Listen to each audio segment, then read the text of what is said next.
Welcome to the Authority File, the podcast that features conversations about the life cycle of scholarly communication. I'm Bill Mickey, your host and the editorial director at Choice, a publishing division of the Association of College and Research Libraries. In this series, we're taking a closer look at academic library consortia, organizations that many of you work with every day, but that are evolving in ways that are worth unpacking. While consortia have long been associated with collective purchasing power, the role today extends well beyond negotiating content deals. We'll explore how consortia are increasingly supporting shared infrastructure that helps libraries operate more efficiently and strategically. We'll also look at how affordability remains a central priority in advancing broader institutional goals around student success and equitable access. And importantly, we'll also dig into how consortia are helping libraries measure and demonstrate impact. Joining me on the program are Terry Galloway, Executive Director at the statewide California Electronic Library Consortium, Jill Morris, Executive Director at the Partnership for Academic Library Collaboration and Innovation, Jenya O'Gara, Director at the Virtual Library of Virginia, and Amy Pawlowski, Executive Director at OhioLink. In this third episode of our series, we look at examples of how consortia are helping libraries support affordability and student success.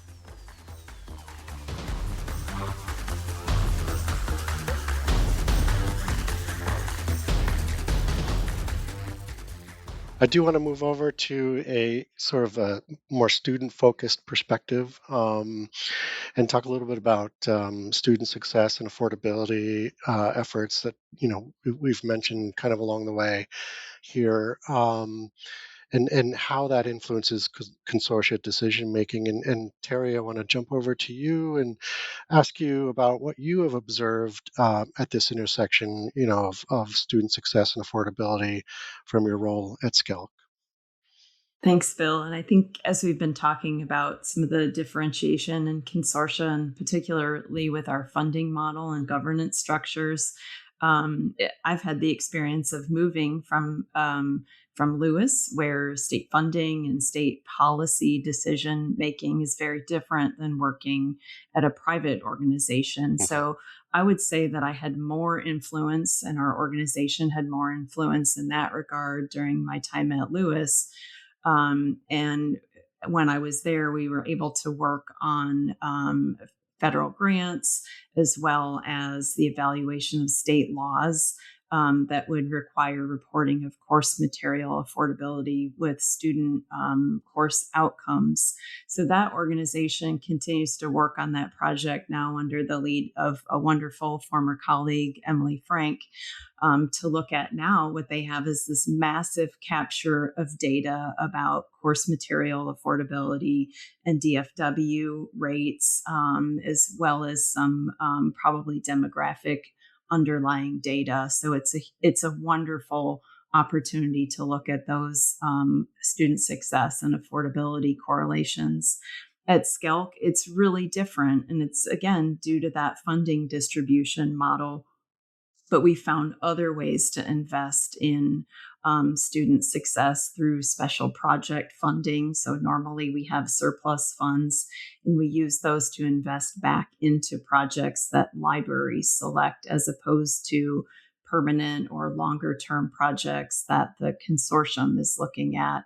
So we were able to support projects like the Open Education Network, and really leverage another nonprofit organization to really advance the goals of the member libraries. I think that's really similar to the Authors Alliance and the accessibility work. We also have these partner organizations where if we don't have in-house expertise, we're able to find alignment and have them extend our services to members. Mhm. Excellent. Um, and then, Zhenya, I wanted to go back to you and talk about if you could, the course materials survey and assess the course materials landscape in Virginia. I guess what were the results of that? Yeah, so this is our second course material survey. We did one in 2021. We had Hmm. based kind of the structure of that loosely on the work that was done in Florida, the the student textbook surveys in Florida that had been going on for years. And one of the things that we had been hearing in Virginia, there were all of these kind of open education and affordability initiatives popping up, and we'd seen the great work that Lewis had been doing. But what we kept hearing from the General Assembly is like, but what is the impact on Virginia students specifically? Like, that's what we need to hear about. And so we did a survey in 2021 that almost exactly mirrored the results of the Florida survey. Like, it was fascinating how closely aligned they were, but it was much more impactful for our stakeholders to see their students represented. And we had a good response to that survey. We had about 5,000 usable responses to that survey, or maybe closer to 6,000. I'm sorry, I don't have the numbers in front of me. But this time, when we did it again in 2025, we had almost 10,000 student responses, which was fantastic, and really gave us a really interesting picture of what has changed and what has kind of remained the same. I think I talked earlier about our programs being data informed. This is one of the things we do to make sure that, like, are we doing what our state needs? And we use the results of this survey to decide how to build our open and affordable program. It directly influences everything we do in this program. So the results are really, really important to us.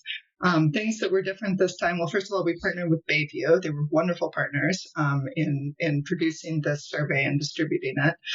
Some good things that we noticed is that worry dropped slightly for students about the cost of course materials, not extraordinarily, but by about 8%, which was pretty cool to see. And we also saw that costs were a tiny bit down, which was also good to see. One thing that we did note, though, that is really different is that the decisions students made based on course costs were actually, they were more impacted, or student institution choice, for example, was costs were more of a determinant on institutional choice than before. So I think it was like 30 some percent in 2021 said that the cost of course materials might influence their decision on which institution to go to. In 2025, it's over 50%. That's a huge difference. So worries down, but the impacts of course material costs is way up. And I think that's a really important thing to note. We also had some of our first real data on the influence of inclusive access programs, which we didn't really have before because there weren't a great number of inclusive access programs throughout the state, and we didn't really know how to ask about it. There's still a lot to untangle there, and I encourage everyone to kind of read the reports. I don't know that we have definitive answers on a number of these things, but I do think that right now student concerns kind of outweigh benefits, which is a really interesting thing to think about in this current environment, because we use these results to determine, like, where are we going to focus as a state. So yeah, it's been fast. I love it. I love this story. I'm sorry, I'm probably talking too much about it because I think it's so fascinating. But it's excellent. Really cool to see these surveys across the country too, and these programs across the country. Like, I know that Policy did one, Florida's doing one, I think Oregon's done one. It's cool to see them all come together, and then the different programs. I mean, the work that Oregon and the work that Lewis did were foundational, and the way that we developed our program and how we chose to build it. So it's another kind of example of the cross-consortial networks and supporting each other's programs. Do you feel like is there a sort of organized effort to compare the results of these types of surveys to look at more of a national, have a little bit more of a national scope on some of the issues that you're all kind of grappling with at the same time? Yes. Okay.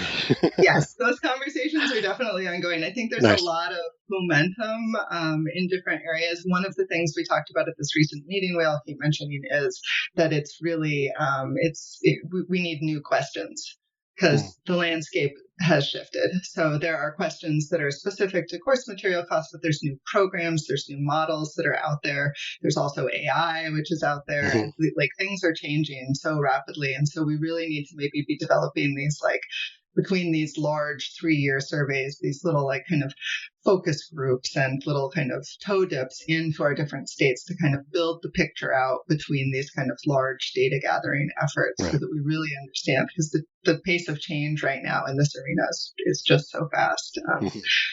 Yeah. All right. So Amy, OhioLink has done a lot with open educational resource. Do you want to talk about your affordable learning initiative? Yeah, sure. We call it the Affordable Learning Initiative. And, like, talking about how much this landscape has changed. When I was thinking back when we started the Affordable Learning Initiative, it was back in 2017. We were really trying to figure out inclusive access for our members, like Mm. old school inclusive access, right? Like we're at the point where we're calling it the initial thought of inclusive access old school, where it was, first day access, where a student gets a book and they have access. And it is really that whole part of it's just completely changed, and how you try to engage in that is really different than how we were engaging in 2017. So a lot of what we've been doing is really, like you mentioned, focusing on OER initiatives, and this is where I feel like we're getting a lot of traction and can help students across the state of Ohio. So Anna Bendo is our director of affordable learning, and she's running two, I think, really important programs for us. The first is an OER librarianship program. So we're sending a handful of librarians through the IKISME training on how to be an OER librarian, or help faculty learn how to find OER resources and also library resources, right? So we consider Ohio Link purchased resources kind of in that bucket of usable non-fee resources, right, for students. So Anna works with librarians over a semester. They go through the training and then they come into a big group. So again, a community around OER librarians that are talking about and thinking about how they can help their colleagues across the state learn about OER librarianship, or help their faculty at their institutions move forward in this in OER resources as well. Mhm. Paired with that, Anna's running what we call our mini grant program, where a faculty member can apply to get a small stipend over a semester. And what they do over that semester is they learn about what OER resources are, they learn about where to find them. So Anna actually runs a course for all of the faculty members that are coming into this program. And then they're paired with one of those OER librarians to help flip their course into OER or non-cost resources. So either library resources or open OER resources, with the end goal being no fees to their students. And this has been wildly successful. We can run about 30 of these a semester, and it gets well more applications than we can do. And it's really helped building a community around OER. And I'm so excited about where this might go too, because now we're at the point where we've been doing this for a handful of years. And Yeah. Anna and I are talking about, well, what's next? Do we need to go back? Because I think this is kind of one of the challenges of OER. Do we need to go back to our first or second cohort and kind of, we were jokingly calling it a re-grant, right? Where we say, okay, here's another stipend. Do we need to take a look at the resources that you're using in this course and see if there's something better? Is there something more up to date? Or even asking them, have you shifted or moved any of those resources? Because we do share collectively on that. So those are kind of two programs I'd like to highlight. We have more, but we'd be Yeah. here much longer. So Right. Right. No, that's excellent. I did want to ask though. I mean, and you just were touching on this with going back and talking about this sort of quote unquote regrant. How you feel sort of OER resource development has, and the continued sort of publication and of OER materials. How is that? How has that been going on in the last, year or more recently? I feel, and this might just be me, but I feel like I don't hear as much coming from the OER sector as maybe I did back in 2017 or 2018, when it seemed to have a lot more buzz and juice in the market. But I imagine it's still been happening, obviously. But how has it been progressing? yeah, well, 100%. It's still moving. I think it's just not something that we're talking about as much, because it's Yeah, maybe almost moved into like normal everyday things that we are doing. It's now good. part of librarianship for us. Hmm. So resources are definitely still being Good. created. If you go to OER Commons or any of the open OER resource platforms, you're still seeing a lot of content being being submitted and added to those, and everyone looking at those resources and evaluating and making sure that those are fitting for course needs. So it's still happening. We're just it's Good. maybe not as sexy because it's not something new, but it's Right. Right. still, as said earlier, it's kind of baked into our work now. Mm-hmm. Yeah, I think Amy's 100% correct about the baked in now. I also would say that the two people that run our program, Stephanie Westcott and Jessica Kirshner, do a really great job of thinking, how do we refresh? So they've recently launched a new additions program, basically to go back and be like, are these resources accessible? Do they need a facelift? Did we have these services in 2018? No, we didn't. Is the answer. We couldn't support in the same way we can now. And so trying to figure out how to scale that in a way to keep these resources fresh. And I did want to add, just because Amy said it so well, we focus on no fee. So we don't just do OER grants to our faculty members. We also have a curriculum-driven acquisitions program, and we think kind of holistically about what it is that the state needs. It's not just this program over here and this program over here, but how do they all work together to serve the needs of the students? Nice. And then, Jill, I wanted to jump over to you too to talk about PALSI and their support of OER materials as well. What's new in your realm? Yeah, I think we're continuing to support engagement with the Open Education Network and really provide sort of a way to lower the barriers to being involved for many of our organizations to consortially scale offerings that support OER and OER related conversations. I would say, like Terry, though, Eskel, it's a different picture here where you don't have the state funding kind of behind you to do some of this work.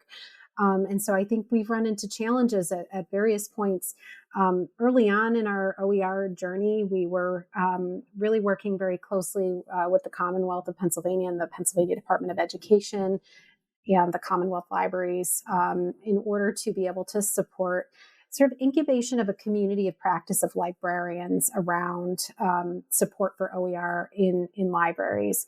Many of them, have gone and done that, and it was really grant funded, through LSTA to support that kind of activity. We did a similar survey to what Jenya mentioned. We again copy from each other prolifically. Here we take what other organizations have done and try to apply it in our setting and try not to reinvent wheels whenever we can. So we have done a lot of that work and really surfaced where sort of a baseline of information about the need for affordability in coursework across our institutions. Where we find challenges is in the funding structures and streams that ultimately allow our institutions to continue that work. And I think there are questions about whether that work is positioned within the library or in some broader institutional scope. And depending on where the funding streams come from, that answer may be different in different places. So I want to flag that as something to think about. I think there's still lots of room for growth in that area to support affordability. And it would be great if we could, in some of the states where we don't have state funding for our consortia to do this work, to really start to align across different sort of cross sections of our state governments, of our institutions, to be a little bit more intentional in the ways that we support the effort across institutions as a whole. So I think that's one of the things that I've noticed is that we do have to sort of adapt to fit our funding models that exist within our states. And there's been, I think, the development of a community of practice that, in its incubation stage was here at PALSI and has now developed into its own set of conversations that really is a community-run organization. And so we're just still providing some of the infrastructure for support of engagement with the wider nationwide community, more so than we are doing the active OER development as we were in the past. So it's a little bit different, but I think there's lots of room for additional work here and alignment in particular. Excellent. Okay. Bill, if I could say one more thing just about the visibility of those programs. I think what we've seen in the last couple of years is that for some organizations, the IMLS funding, the federal funding those pieces have been critical to advancement. And there's been a bit of a chilling impact on programs because many of us were focusing our efforts on disadvantaged communities, on communities of color.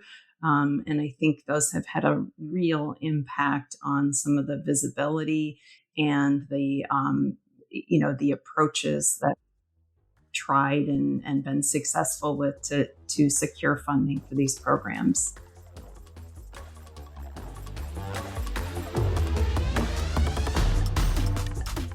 You just heard from Terry Galloway, Executive Director at the statewide California Electronic Library Consortium, Jill Morris, Executive Director at the Partnership for Academic Library Collaboration and Innovation, Jenya O'Gara, Director at the Virtual Library of Virginia, and Amy Pawlowski, Executive Director at OhioLink.